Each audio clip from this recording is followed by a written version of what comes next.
come out and support these efforts, join these efforts. We will publicize them. Social media has picked up on this, and they're really helping to develop crowds and what have you to come to these events. The national AFL-CIO, by the way, I'm Tennessee AFL-CIO president. Rich Trumka is the national president. And we have this We Are One campaign that's going to revolve around April the 4th and building up to and away from. And we want small events, we want big events, we want everybody to talk about the fact that we are one, that we in this country are losing our freedoms. And so you're saying the working man in Tennessee as well as across America really is in a dire strait. We're under attack, and it's a frontal attack and it's a broad attack, and we are under attack. April 4th is the day the king was killed. So that should rally every human being. That sound of us as living wage was part of his dream. That was part of his dream. You can't have an intelligent citizenry that's poor and poverty-stricken. Part of that dream of making America what it is has to be sharing the wealth of this nation, and that was Dr. King's dream.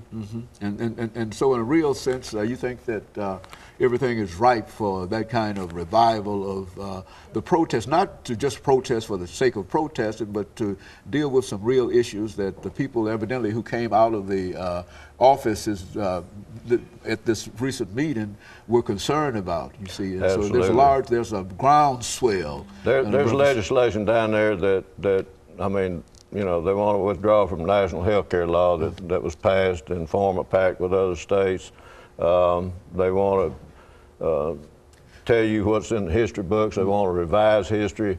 They want guns on campus, guns on campus, guns everywhere, guns in bars. Slum lords over everybody. I won't call any names, but the guy that sponsored that bill about the slum lords is a slum lord. Yeah, well, that's what the newspaper said. Research that a little bit. The newspaper has already said that in reference to that. And of course, the idea here, as I understand it, is that landlords no longer have to register with the local government, which means that anybody can simply come in, set up a house, and there's no way to control anything in reference to it. Is that your reading of that? That's my reading of it. That seems to be a very antiquated kind of situation, you know. Well, the idea is, I think, general idea with the Republicans, I'll say it, Republicans, is that free market economy is good for everything and everybody, and everything for business, and business will make everything right with everybody else, but it doesn't work that way. And you know, they're taking everything and leaving the people with nothing. And when you start trying to balance the budget, like I said a while ago, on the backs of poor people and working people, there's not enough there to balance the budget on. They just want to bring us down to our knees. And just kind of continue the kind of control. Of course, Absolutely. You saw this in the civil rights movement as well. It took people, it took young people, it took everybody young people, to make that country change that hate that was legal.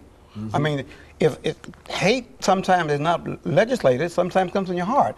But in those days, those young people, the American people, decide, we're sick of it, we're tired of it. Make a plea to that group this morning, those young folks like yourself who started the civil rights movement, sit-ins and all of that activity and the dangers that you went through, and tell them that it's their time. Talk to them this morning. It clearly is. We had a motto, and this applies to you all young people: if not now, when? And if not you, who? And the answer is, it is your country. We're retiring. You're going to have to stand up now so you can have a nation that you be proud of, that you can go to college and get your tuition paid. You can have babies that are healthy. You can have their grandparents living in decent housing. It's going to be you all that's going to sit there and watch either it happens where you want it to happen, or somebody's going to make it happen to you. Either you do it now, you do it with us, and take the chance. Turn the remotes off, turn your MP3 off, turn the football games off, get out there. Tweeting and all everything. That's not going to put one penny in your pocket. It's not going to make sure that you have a job when you finish high school or college.